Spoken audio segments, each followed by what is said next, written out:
चलिए बात बुलेटिन में करेंगे बांग्लादेश के बेकाबू हालातों को लेकर। बांग्लादेश में शेख हसीना के तख्तापलट के बाद से ही अराजकता की स्थिति बनी हुई है। यूनुस राज में बांग्लादेश में कट्टरपंथियों का बोलबाला है और लगता है कि यूनुस से बांग्लादेश नहीं संभल रहा। तभी तो एक तरफ जहां बांग्लादेश में शेख हसीना की पार्टी के नेताओं पर हमले हो रहे हैं, तो वहीं हिंदू और दूसरे अल्पसंख्यकों पर कट्टरपंथियों का अत्याचार जारी है। और अब एक बार फिर से बांग्लादेश में हिंसा भड़क चुकी है। बांग्लादेश के गृह मंत्रालय ने बताया कि पहाड़ी जिले खगराचारी में फैली हिंसा में 3 आदिवासी मारे गए हैं। हिंसा के बाद इलाके में तनाव का माहौल बना हुआ है, तो वहीं बड़ी संख्या में सेना और पुलिस को तैनात कर दिया गया। बता दें कि खगराचारी जिले के गुईमारा उप जिला में उपद्रवियों ने हमले में एक मेजर सहित 13 सैन्य कर्मियों और कई पुलिसकर्मियों को घायल किया। रिपोर्ट के अनुसार एक आदिवासी स्कूली छात्रा के साथ कथित गैंगरेप की घटना को लेकर इलाके में तनाव फैल गया है। हिंसक झड़प के बाद लोगों ने एक दूसरे की दुकानों और घरों में आग लगा दी। आदिवासी छात्रा के साथ गैंगरेप की घटना सामने आने के बाद विरोध प्रदर्शन शुरू हुए थे और ऐसे में प्रशासन ने धारा 144 लागू कर दी। इसके बावजूद प्रदर्शन हुए और हिंसा भड़क गई, जिससे दर्जनों लोग घायल हो गए। तो इस बीच बांग्लादेश में हिंसा का दौर लगातार जारी है। लगातार जो है हिंसा की स्थिति बांग्लादेश में बनी हुई नजर आ रही है और न केवल अल्पसंख्यक बल्कि जो आदिवासी समुदाय है, उस आदिवासी समुदाय के ऊपर भी लगातार जो हमले की हिंसाएं हैं, जो हिंसा की जो खबरें हैं, वो लगातार होती हुई नजर आ रही हैं। तो इस बीच बात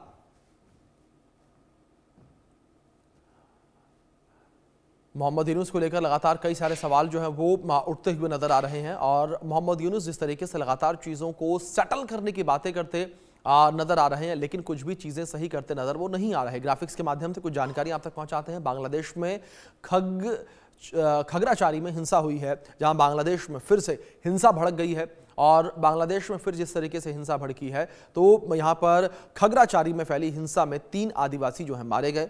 आदिवासी बहुल इलाके में झड़प और आगजनी जो है वो देखने को मिली है।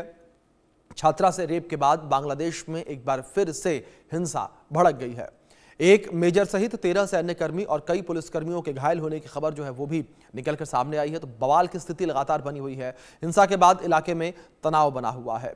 वहीं हिंसा के बाद सेना और पुलिस तैनात कर दी गई है। तो हिंसा के बाद सेना और पुलिस को तैनात किया गया है। जो स्थितियां हैं उन स्थितियों को काबू करने के लिए यहां पर सेना और पुलिस को तैनात किया गया है और लगातार सेना और पुलिस की टीम जो है वो स्थितियों को काबू करने में जुटी हुई है, लगी हुई है। और इसी विषय पर अब हम बातचीत करेंगे। हमारे साथ 2 खास मेहमान जो है वो जुड़े हुए हैं, उनसे हम बातचीत करेंगे, समझेंगे पूरी स्थिति को। जहां हमारे साथ सुशील वकील जी जुड़े हैं जो कि वरिष्ठ पत्रकार हैं, हमारे साथ प्रोफेसर अरविंद सिंह तेजावत जी जुड़े हैं जो कि विदेश मामलों के जानकार हैं। आप दोनों मेहमानों का बहुत स्वागत है इस चर्चा में। चर्चा की शुरुआत सबसे पहले सुशील वकील जी मैं आपसे करूंगा। सुशील जी, जो परिस्थितियां बांग्लादेश में बनी हुई नजर आ रही हैं, इन स्थितियों को आप किस तरीके से देख रहे हैं? पहले अल्पसंख्यकों के ऊपर हमले और अब आदिवासियों के ऊपर इस तरीके से हमले, छात्रा के साथ रेप की घटना। जो हो रहा है ये सबको पता है कि बांग्लादेश में इस टाइम जो कमांड है वो जो उनकी फैनेटिक आर्मी है, जो इस्लाम की ओर बैंड ज़्यादा है, उनके अंडर चल रहा है बांग्लादेश। ये जो यहाँ खगराचारी में हुआ, ये एक सोची समझी चाल के तौर पे हो रहा है। आप देख लीजिए, ये जो बंगाली सेटलर्स है वो मुस्लिम्स है और जो वो अपना जो ट्राइबल एरियाज है वो dominated by tribal society communities है। जो ममा और दूसरा चीज़ वहाँ का जो चकन वगैरह जो कम्युनिटीज़ है उनसे भरा हुआ। ये जो कोशिश हो रही है, ये पहले जो रेप हो गया 8वीं क्लास की छात्रा का, ये चीज़ें जहाँ भी थोड़े बहुत है जो इस्लामिक लोग आते हैं, ये शुरुआत तो इन्हीं चीज़ों से करते हैं। कल जब रेप के बाद जो वायलेंस हो गई, उन्होंने कोशिश की थी वहाँ जो ट्राइबल्स के बहुत सारे ज़मीनें वगैरह उन पर अपना कब्जा जमाने की, और दूसरा उन्होंने बहुत सारे उनके मकान वगैरह फूके। ये दिखा रहा है कि किस चीज़ के लिए वो लोग वहाँ पर सेटल हो रहे हैं, क्यों हो रहे हैं। ये खाली बंगाल की बात नहीं, आप देख लीजिए, ये एक इंटरनेशनल सोची समझी साजिश के तौर हो रहा है। आप देख लीजिए हमारे म्यांमार में, ये त्रिपुरा में या बंगाल में, उसके बाद झारखंड में जितने भी ट्राइबल एरियाज वगैरह है, वहाँ इलीगल माइग्रेंट्स को घुसा के फिर आहिस्ता आहिस्ता करके वहाँ के लोगों के साथ, लेडीज़ के साथ शादी वगैरह करके वहाँ पर उनकी ज़मीन पर हड़पना बाकी से कर रहा है। यहाँ तक कि लद्दाख में जो हो रहा है, लद्दाख में भी वो यही चीज़ें हो रहा है कि जहाँ लेह में बुद्धिस्ट की ज़्यादा मेजॉरिटी है, वहाँ पर भी कुछ लोकल लोगों को ला के वहाँ पे भी थोड़ा सा धर्म अंतरण की कोशिश की जा रही है। ये एक सोची साजिश की तरह हो रहा है। आप देख लीजिए, नहीं तो बंगाल में जो ये बुद्धिस्ट और जो ये हिंदूज है, एथनिक माइनॉरिटीज़ है, वो या बाकी जो वो जो माइनॉरिटीज़ में है, वहाँ पर उन्होंने इस चीज़ का रोष इसके जताया कि यह गलत हो गया जो हो गया, और आर्मी ने उनके पे ऊपर भी डंडे मारे। और ये जो यहाँ खरगाचारी में हुआ, जब उपरवायु सामने आ गए, उस टाइम आर्मी ने उनको कुछ नहीं किया। जब तक उन्होंने जो वहाँ के आदिवासी हैं उनके घर फूके, उनके कारोबारी जगह गाड़ियाँ वगैरह फूकी, तब तक तो आर्मी देखती रही। उसके बाद आर्मी ने काम करना शुरू किया। अब बहाने के लिए एक बंदे को तो गिरफ्तार किया कि उसको जो वो भी हो सकता है इसमें इन्वॉल्व है, लेकिन आर्मी का रोल जो बांग्लादेशी का वो पूरा नेगेटिव है। वो पूरी तरह ये जो माइनॉरिटीज़ है, एथनिक माइनॉरिटीज़ है, ट्राइबल जो वगैरह है, उनको पूरी प्रोटेक्शन देने में पूरी फेल होगी। क्योंकि यूनुस जो है वो पूरा खुद एक क्रिमिनल टाइप का माइंडेड बंदा है, जो लद्दाख के जो भांगचुक जो इस टाइम लद्दाख में हमारे यहाँ आग बरस रहा था, जिसको गिरफ्तार किया गया, वो भी यूनुस के साथ मिला हुआ एक दो बार। ये दिखाता है ये कोई मामूली साजिश नहीं है, इंटरनेशनल लेवल पे साजिश हो रही है। जहाँ पर भी यह माइनॉरिटीज़ वगैरह है, वहाँ पर लोगों को घुसा के उन माइनॉरिटीज़ को तंग करे, ताकि वो माइनॉरिटीज़ वो इलाके खाली करे, वहाँ से निकल पड़े, उनकी जगह वगैरह जो उनको कब्जा किया जाए। और ये बड़ा शर्मनाक वाक़या है कि बांग्लादेश में 1 साल हो गया, फिर दोबारा वही चीजें हो। बिल्कुल सुशील जी, बिल्कुल ठीक कहा आपने कि स्थितियां सुधरती नजर नहीं आ रही बांग्लादेश में। अरविंद जी, मैं आपका रुख करूंगा, और अगर जो स्थितियां इस वक्त बांग्लादेश में बनी हुई नजर आ रही हैं, इसके लिए क्या आप मानते हैं पूरी तरीके से जिम्मेदार मोहम्मद यूनुस को? क्योंकि तमाम दावे, तमाम वादे उन्होंने किए कि हम देश के अंदर स्थितियों को सुधारेंगे, ठीक करेंगे, लेकिन स्थितियां जस की तस बनी हुई हैं। 1 साल का समय हो चला है। अभिषेक साहब, जिम्मेदारी पूरी तरह से यूनुस साहब की है, मोहम्मद यूनुस साहब की। इसकी वजह साफ है, सत्ता में वो हैं, वहां के जो बांग्लादेश के जो राष्ट्राध्यक्ष हैं वो यूनुस साहब हैं। तो जो राष्ट्राध्यक्ष होता है उसी को जिम्मेदारी लेनी पड़ेगी, क्योंकि यह सारी जिम्मेदारी, कानून और व्यवस्था की जिम्मेदारी उन्हीं की है। अब वो कहीं अमेरिका में या यूरोप में बैठकर अपना मानवीय चेहरा दिखाते हुए ये कह दें कि हम नहीं चाहते हैं पर फिर भी हो रहा है, तो वो अपनी जिम्मेदारियों, तो उन्हें सत्ता से हट जाना चाहिए। पर बात क्या हो रही है, वो दरअसल खुद ये चाहते हैं कि पोलराइजेशन या ध्रुवीकरण हो, क्योंकि ध्रुवीकरण का, और जब हिंदू मुस्लिम वहां पे हैं, खासकर जो अल्पसंख्यकों के और वहां के मुस्लिमों के बीच में जो ये क्लैशेस होंगे, और अल्पसंख्यकों में भी ज्यादातर हिंदू ही हैं, हालांकि ईसाइयों पर भी वहां पे हमले हुए हैं, पर ये सारी चीजों का जो फायदा मिलेगा वो निश्चित रूप से यूनुस साहब को मिलेगा। और इसी अव्यवस्था का हवाला देकर वह बाद में ये कह सकते हैं कि देखिए अभी इलेक्शन के लिए जो चीजें हैं वो उपयुक्त नहीं है, इसलिए अभी फिलहाल इलेक्शन नहीं हो सकते। हालांकि उन्होंने एक डेडलाइन जरूर दी है, और यूनुस साहब पे जितना बांग्लादेश के युवाओं ने भरोसा जताया था, उस भरोसे को वो पूरा करने में बिल्कुल फेल रहे हैं, बिल्कुल असफल रहे हैं।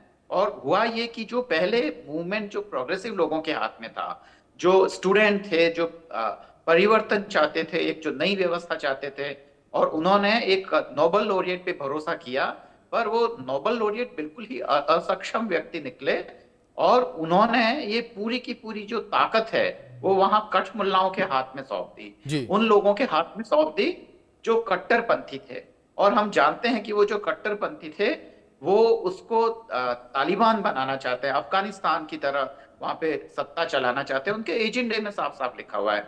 अब अगर जमाते इस्लामी या तमाम वहां की जो और भी बहुत सारी जो अंडरग्राउंड कट्टरपंथी पार्टियां हैं, उनके आप एजेंडे को देखेंगे, उनके एम को देखेंगे, तो वो साफ साफ है कि वो बांग्लादेश को एक इस्लामिक राष्ट्र, और इस्लामिक राष्ट्र भी कैसा, स्पेन जैसा नहीं, या टर्की जैसा नहीं, या ईरान जैसा अगर हम कहें तो वैसा भी नहीं। इस्लामिक राष्ट्र मिडाइवल टाइप का, जो मध्यकाल में जो इस्लामिक राष्ट्र होते थे वैसा।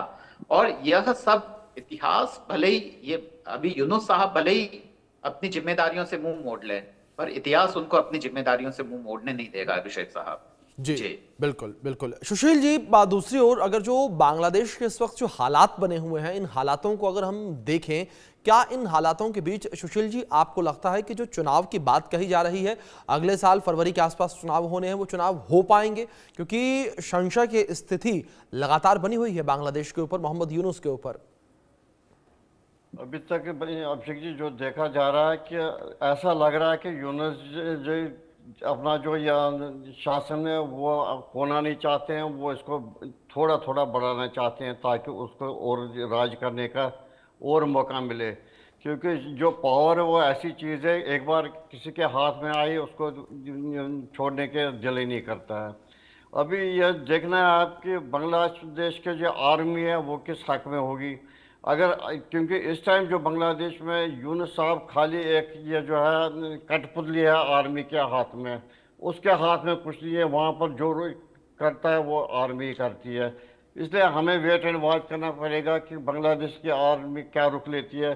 क्योंकि स्टूडेंट्स ने जो एक बार एजिटेशन की, उसने ये उस पर बड़ा ये जताया था कि ये यूनुस साहब आएंगे तो बांग्लादेश को या थोड़ा सिथर करेंगे और बांग्लादेश में थोड़ा इम्प्रूवमेंट करेंगे, प्रोग्रेस वगैरह करेंगे। वैसे बांग्लादेश में कुछ नहीं हो रहा है। यहाँ तक कि खाली उग्रवाद बढ़ रहा है, जो इस्लामिक फंडामेंटलिस्ट है वो ज़्यादा बढ़ रहे हैं, उनकी शायद ज़्यादा बढ़ रही है। यहाँ तक कि कल बांग्लादेश इस्लामिक पार्टी के जो हेड है उसने कहा था अगर हिंदुस्तान हमारे साथ सीधे नहीं चलेगा तो हम गजवाए हिंद करवा देंगे, बाकी से करवा देते। ये दिखाता है जो वहाँ के जो पल रहे लोग, वहाँ के जो पनप रहे लोग, उनकी आइडियोलॉजी क्या है। वो चाहते हैं कि बांग्लादेश में जैसे बाकी सीरिया वगैरह में हुआ कि जहाँ क्रिश्चियनों की मेजॉरिटी थी वो अब 0% पे आ गए। बहुत सारे ऐसे देश है जहाँ क्रिश्चियनों की 40-50% ये माइनॉरिटी थी, वो क्लियर हो गए। ऐसे बांग्लादेश में जो अपने फंडामेंटल फोर्सेस है वो भी चाहते हैं कि आहिस्ता आहिस्ता करके पहले ये हिंदुओं को तंग करके फिर बुद्धिस्ट को तंग के, उसके बाद जो आदिवासी वगैरह है जो इस्लाम की आइडियोलॉजी से थोड़े बहुत दूर है उनको भी तंग करके, जैसे गजवा हिंद इनका सपना है हिंदुस्तान में करने का, वैसे बांग्लादेश को भी एक कैल्फिक स्टेट बनाने का इनका यह दिल में वो शौक हो रहा है, लेकिन कभी होगा ही नहीं। क्योंकि भारत भी एक ये हर सिचुएशन को वेट एंड वॉच कर रहा है, ज़रूरत पड़ेगी तो भारत भी अपने समय पर रिएक्ट कर ही लेगा इस चीज़ का। क्योंकि हमारा भी जो अभी हो रहा है यहाँ खारगाचारी में, इसका जो हमारा है जो बॉर्डर एरियाज है, त्रिपुरा हो या वेस्ट बंगाल हो या अपना या मणिपुर वगैरह साइड हो, वहाँ पर इसका असर दिखा जा रहा है कि आहिस्ता आहिस्ता अगर यहाँ खारगाचारी में ऐसा सक्सेसफुल हो गया, कल तो हमारे यहाँ भी प्रॉब्लम हो रही है। और आजकल जो नई सिचुएशन है आप देख लीजिए, ये नेशनल लेवल पे या बांग्लादेश लेवल पे नहीं हो रहा है, ये इंटरनेशनल लेवल पे हो रहा है। इसमें बहुत सारे कंट्रीज ये पीछे है, इसमें बहुत सारे NGOs पीछे है जो पैसा कर फूकते हैं, जो लोगों को इसके लिए खड़ा कर रहे हैं कि बगावत के इस पे आप आ जाओ। आप देख लीजिए, क्योंकि ये खाली खारगाचारी में नहीं है, आप देख लीजिए लद्दाख है, उत्तराखंड में, बाकी जगहों पे जहाँ पर ये सेटलर्स पहले आ जाते हैं, उसके बाद जो लोकल रेजिडेंट्स होते हैं, जो ओरिजिनल बाशिंदे होते हैं, उनको आगे आगे धकेल के उन जगहों पे। बिल्कुल सुशील जी, ये जाहिर तौर पर एक कह सकते हैं कि बड़ी चिंता का विषय है कि स्थितियां फिलहाल सुधरती नजर नहीं आ रही बांग्लादेश में। लेकिन अरविंद जी, दूसरी ओर अगर बात यहां पर संयुक्त राष्ट्र और मानवाधिकार संगठनों को लेकर करें तो उनकी क्या कुछ प्रतिक्रियाएं निकलकर सामने आ रही हैं? क्योंकि जिस तरीके से अब करीब करीब 1 साल से अधिक का समय हो चुका है, बांग्लादेश में जो स्थितियां बनी हुई हैं, जिस तरीके से लगातार हिंसा की खबरें निकलकर सामने आ रही हैं, जो अंतर्राष्ट्रीय संगठन तमाम मुद्दों पर अपनी मौजूदगी की बातें करते हैं, लेकिन जब असल में ऐसी चीजें निकलकर सामने आती हैं जहां पर उनकी इन्वॉल्वमेंट जरूरी होती है, ऐसे अंतर्राष्ट्रीय संगठन नजर नहीं आते। फिर अरविंद जी। अभिषेक साहब, बिल्कुल आपकी चिंता जाहिर है कि अंतर्राष्ट्रीय संगठन कमजोर हुए हैं जी। हालांकि ये बात अलग है कि संयुक्त राष्ट्र संघ ने बांग्लादेश के हालातों पे चिंता व्यक्त की है, कहा कि वहां मानवाधिकार की हालत ठीक नहीं है, अल्पसंख्यकों पर अत्याचार हो रहे हैं, मोहम्मद यूनुस साहब ठीक से सब कुछ संभाल नहीं पा रहे हैं। तो संयुक्त राष्ट्र संघ जो संघ है उसने चिंता जो जाहिर करनी थी वो तो कर ली है, जो रिपोर्ट में उन्हें जो प्रकाशित करना था वो तो कर लिया है। पर यूएनओ कोई ऐसा ऑर्गेनाइजेशन नहीं है कि वह किसी चीज को इम्प्लीमेंट भी करा दे, क्योंकि हम जानते हैं कि संयुक्त राष्ट्र संघ के साथ कोई स्थायी सेना नहीं है, और ऐसी स्थिति में वह विश्व के किसी भी देश को, चाहे वह बांग्लादेश ही क्यों ना हो, तब तक वह मजबूर नहीं कर सकता है जबकि उसके जो सदस्य देश हैं वो इस चीज के लिए तैयार ना हो। और हम जानते हैं कि जो सदस्य देश हैं वो ऐसा करना नहीं चाहते हैं, खासकर जो उसका जो सबसे जो मजबूत जो विंग है, जो सिक्योरिटी काउंसिल है, और उस सिक्योरिटी काउंसिल में आप जानते हैं कि चीन जैसे देश हैं, अमेरिका है, और उनको लेकर वो बांग्लादेश को लेकर वो कंसर्न नहीं है, उनको कोई मतलब ही नहीं है, क्योंकि अमेरिका जो है वो मध्य पूर्व में उलझा हुआ है, यूक्रेन में उलझा हुआ है। ऐसे में वह भारत से एक और क्यों दुश्मनी मोल लेकर यहाँ दक्षिण एशिया में सेनाएं भेजेगा, या कि जो चीन है वह भी ऐसा नहीं करना चाहता है, उसकी अभी चिंता या प्राथमिकताएं हैं वो अलग है। बिल्कुल अरविंद जी, बिल्कुल ठीक कहा आपने कि प्राथमिकताएं जाहिर तौर पर काफी ज्यादा अलग नजर आ रही हैं। शायद यही कारण है कि लगातार हिंसा की जो घटनाएं हैं वो बढ़ती चली जा रही हैं। सुशील जी, दूसरी ओर अगर बात यहां पर करें आम जनता को लेकर, जो बांग्लादेश की आम जनता है, क्या बांग्लादेश की आम जनता का भरोसा अभी भी मोहम्मद यूनुस की अंतरिम सरकार पर टिका हुआ है, या बांग्लादेश की जो आम जनता है वो भी अब मोहम्मद यूनुस से खार खाकर बैठी है? देखिए, बांग्लादेश की जनता जो है वो अभी वेट एंड वॉच ही कर रही है, क्योंकि जो एजिटेशन हुई थी उस टाइम बड़ा यह हुआ था कि यूनुस साहब 1 साल तक रहेंगे, तब तक बांग्लादेश की स्थिति संभालेंगे। इसलिए लोगों में अगर रोष भी होगा वो लोग कुछ नहीं कर सकते हैं, क्योंकि लोग जो जिस मूवमेंट के तौर पे ये यूनुस जी को चुना गया उसके हिसाब से लोगों को 1 साल का इंतजार करना ही पड़ेगा। जब यूनुस जी का जब उन्होंने कहा था कि 1 साल में मैं इलेक्शन करूँगा, यून डेट भी उन्होंने दिया जनवरी फरवरी के, अगर उस टाइम वो इलेक्शन नहीं कराते हैं तो हो सकता है लोग उसके खिलाफ भी सड़कों पे आके उनको हटाने की कोशिश करेंगे। अब जो आपने बात इनसे पूछी थी कि जो अपना या इंटरनेशनल ऑर्गेनाइजेशन या यूएन या यूनिसेफ या यूनाइटेड नेशंस वगैरह यूएनएससी वो क्या कर रहे हैं, मुझे याद है जब कश्मीरी पंडितों को कश्मीर से धकेला गया, उसके बाद जब आर्मी वर्सेस जो टेररिस्ट वहाँ पर यह थोड़ा बहुत हो रहा था तो आर्मी एक्शन लेती थी, 4 या 5 या 6 टेररिस्ट मारे जाते थे, उसके साथ में कुछ लोकल 2-3 आदमी भी मारे जाते हैं, क्योंकि जब यह एनकाउंटर होता है दोनों साइड से गोलीबारी होती है, उसमें लोकल लोग भी मारे जाते। उस टाइम सारी दुनिया की ऑर्गेनाइजेशन आती, क्योंकि ये आज तक देखा गया कि यूनाइटेड नेशंस जो है वो अमेरिका के दबाव में है, वो उन्हीं देशों में ज़्यादा ये कर रहे थे, छानबीन करते हैं जो यहाँ अमेरिका का इंटरेस्ट नहीं हो। आप देखिए कश्मीर में जब वो 2-2 मिनट के बाद एमनेस्टी इंटरनेशनल बाकी ऑर्गेनाइजेशन आती थी यूनाइटेड नेशंस की, यहाँ पर क्यों नहीं आ रही है? ये मामूली चीज़ नहीं। बांग्लादेश में जब ये मूवमेंट शुरू होती, जैसे ये औरतों को रेप किया गया, घरों से निकाल के गोलियां, आर्मी ने, यानी लोकल सिविलियन तो थे ही, आर्मी लोग वालों ने भी जिस हिसाब से अत्याचार किया, कहाँ गए वो यूनाइटेड नेशंस के जो एमनेस्टी इंटरनेशनल है, बाकी ऑर्गेनाइजेशन है?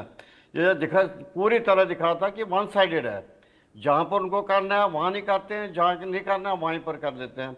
हमने भी देखा कि 5-8 लाख कश्मीरी विस्थापितों को कैसे कश्मीर से धकेल के निकाला गया, कैसे वहाँ पर हिंदू औरतों को या रेप किया गया, कैसे वहाँ पर लूट मार मच गई, यहाँ तक कि जो उनकी प्रॉपर्टी सारे उन्होंने जब्त कर दी, अपनी उसमें कर दी। ये दिखाता है कि यूनाइटेड नेशंस भी जो है या जो इंटरनेशनल ऑर्गेनाइजेशंस भी है, ये भी पूरी तरह अपना काम नहीं कर रहे। जहाँ इनका अपना इंटरेस्ट हो और जहाँ इनका पैसा मिलता है, जैसे वो यूएस में जो सोरोस वगैरह जो उनकी ऑर्गेनाइजेशन है, अरबों रुपया वो खर्चते हैं कि कंट्रीज़ को डिस्टेबलाइज करने में। यही आप देखा जा रहा है बांग्लादेश में भी। लेकिन बांग्लादेश के जो लोग हैं उनको जो पाठ पढ़ाया गया, उनकी जो फिलासफी है कि जो इस्लाम कर रहे हैं, वो एक दिन खुद समझ जाएंगे, क्योंकि इस्लाम करने से कुछ नहीं मिलेगा उनको। और जब उनको पता चलेगा भूखमार होगी पाकिस्तान के तरह, जैसे पाकिस्तान के लोग आज यहाँ पाकिस्तान ऑक्यूपाइड कश्मीर में हो रहा है या बाकी चीज़ें नॉर्थ वेस्टर्न पाकिस्तान में हो रहा है, वही हाल बांग्लादेश को भी होना है। उस टाइम बांग्लादेश के जो लोग आएंगे, सड़कों पे आएंगे, उनको समझ आ रहा है कि क्या बर्बादी हो रही है बांग्लादेश में। जी सुशील जी, जाहिर तौर पर कई सारे गंभीर सवाल जो है उठते हुए नजर आ रहे हैं और लगातार बर्बादी के दौर को लेकर बात करें तो वो बर्बादी का दौर जो है वो बांग्लादेश में लगातार जारी है। और मोहम्मद यूनुस को लेकर बात करें तो मोहम्मद यूनुस जो है वो भी लगातार विफल होते नजर आ रहे हैं। दावे तमाम जो मोहम्मद यूनुस के द्वारा किए जा रहे हैं उन दावों को धरातल पर उतारने में पूरी तरीके से वो विफल हैं।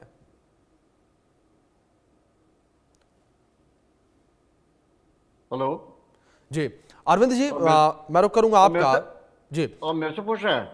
नहीं अरविंद जी का मैं रुक करूंगा, सुशील जी मैं लौटूंगा आपके पास भी। लेकिन अरविंद जी, जिस तरीके से लगातार हमने तमाम बातों का जिक्र किया, क्या अरविंद जी आपको लगता है कि जो अंतर्राष्ट्रीय संगठन है, अगर जिस तरीके से यहाँ पर हम संयुक्त राष्ट्र को लेकर बात करें, मानवाधिकार संगठनों को लेकर बात करें, लगातार ये कहा जाता है कि तमाम जो संगठन है वो अमेरिका के अंतर्गत ही आते हैं, तो कहीं ना कहीं अमेरिका भी ये चाहता है कि बांग्लादेश के अंदर जो अस्थिरता है वो बनी रहे। इसी वजह से ये संगठन जो है वो इस पर चिंता जाहिर तो कर रहे हैं लेकिन कोई ठोस कदम इसे रोकने को लेकर नहीं उठा रहे। ये जाहिर है क्योंकि अमेरिका की जो प्राथमिकताएं हैं वो दक्षिण एशिया नहीं है अभी फिलहाल। जी मैंने कहा कि अमेरिका मध्य पूर्व में उलझा हुआ है, वह यूरोप में उलझा हुआ है रूस के साथ में, तो ये तमाम है। और जब जहां तक भारत की बात है, हमारे विदेश मंत्री जी और इससे पहले पिछले साल हमारे प्रधानमंत्री जी जब वहां गए थे तो उन्होंने चिंता जाहिर की थी कि ये जो यूनाइटेड नेशंस ऑर्गेनाइजेशन है उसका जो स्वरूप है वो ज्यादा डेमोक्रेटिक होना चाहिए, और अंतर्राष्ट्रीय संस्थाएं जैसे जो लगातार कमजोर होती जा रही है उसके बारे में भारत अनेक मंच पर चिंताएं जता चुका है और वो बिल्कुल ही बेअसर हैं।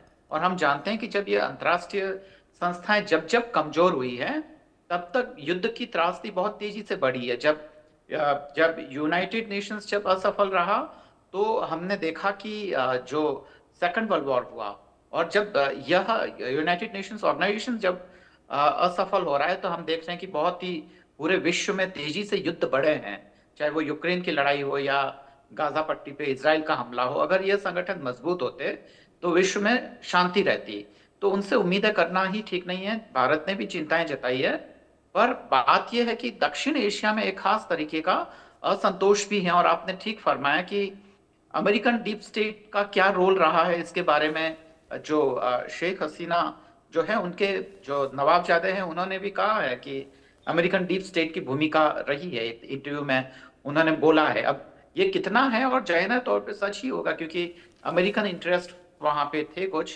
पर बाद में जो चीन ने उस वैक्यूम को पूरा भर लिया, तो ये भारत के लिए वाकई चिंता की बात है। और भारत के पड़ोस में जो यूनुस साहब जो कर रहे हैं उनकी इन सब चीजों को यूरो अमेरिकन मीडिया सपोर्ट कर रहा है, तो वह भी हम जानते हैं कि ठीक बात नहीं है। यूनुस साहब भारत पे यह आरोप लगाते हैं कि भारत हमें बदनाम कर रहा है और ऐसा कुछ नहीं है जैसा कि बांग्लादेश में है, पर जो हकीकत है वो तो वहाँ के जो लोग हैं वो जानते हैं कि जो सब कुछ हो रहा है वह ठीक नहीं हो रहा है, और बांग्लादेश दरअसल कट्टरपंथियों के हाथ की कठपुतली बनता जा रहा है। तो ये वाकई चिंता की बात है अभिषेक साहब। ऐसे में एक पड़ोसी होने के नाते भारत को इन सब चैलेंज को एक्सेप्ट करना पड़ेगा और उसी के हिसाब से प्रतिक्रिया देनी होगी। अभिषेक साहब बिल्कुल अरविंद जी, तमाम जो चीज़ें हैं उन्हें देखने समझने की ज़रूरत यहाँ पर भारत को भी है, और जो ये चिंता कह सकते हैं कि भारत के लिए भी एक बनी हुई नज़र आ रही है। भारत के लिए भी एक बड़ी चिंता का ये दिन जो है, दौर जो है वो देखने को मिल सकता है, क्योंकि जो भारत से सटे हुए तमाम देश है वहाँ पर अस्थिरता लगातार बनी हुई है। पाकिस्तान को लेकर बात करें, पाकिस्तान के साथ स्थितियां, रिश्ते ठीक नहीं है। दूसरी ओर नेपाल को लेकर बात करें, नेपाल में भी यही तस्वीरें देखने को मिली। बांग्लादेश में भी अस्थिरता लगातार देखने को मिल रही है। देखने वाली बात यहाँ पर यह होगी आगे चलकर किस तरीके से जो तस्वीरें हैं वो साफ होती नजर आएंगी। सुशील जी, दूसरी ओर अगर बात यहाँ पर इन अस्थिरताओं को लेकर करें, जिस तरीके से जिक्र किया मैंने, भारत के आसपास जितने ये पड़ोसी मुल्क हैं इन सभी में ये अस्थिरता बनी हुई है। भारत के लिए कितना मुश्किल दौर ये। देखिए अभिषेक जी, ये जो सारा चीज चल रहा है, जो जियोपॉलिटिकल चेंजेस चल रहे हैं इस टाइम, जैसे भारत चाइना के करीब गया, रूस से तेल वगैरह ले रहा है, वो अमेरिका को या रास नहीं आ रहा उसके साथ। इसलिए अमेरिका का जो रोल है, ट्रंप साहब का जो रोल है, वो नहीं चाहता कि भारत के अड़ोस पड़ोस में जो राज्य है उनमें स्थिरता रहे या भारत उनके साथ उनके संबंध अच्छे ना हो जाए।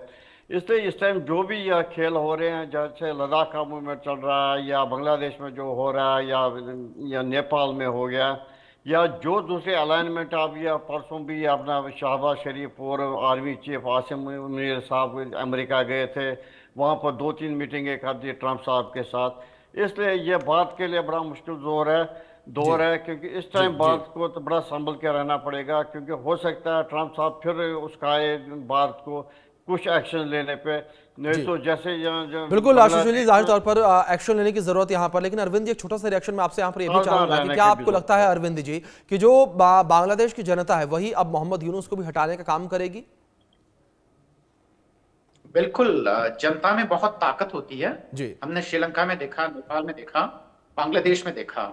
तो सत्ताएं बहुत लंबे समय तक निरंकुश नहीं रह सकती है। हालांकि यह भी सच है कि जो सत्ताशील लोग होते हैं उनको लगता है कि वही सत्य है, क्योंकि सत्ता भ्रष्ट करती है और अधिक सत्ता अधिक भ्रष्ट करती है, किसी फिलोसोफर ने कहा था, अभिषेक साहब। बिल्कुल अरविंद जी, सुशील जी, बहुत शुक्रिया आपका जुड़ने के लिए, तमाम जानकारी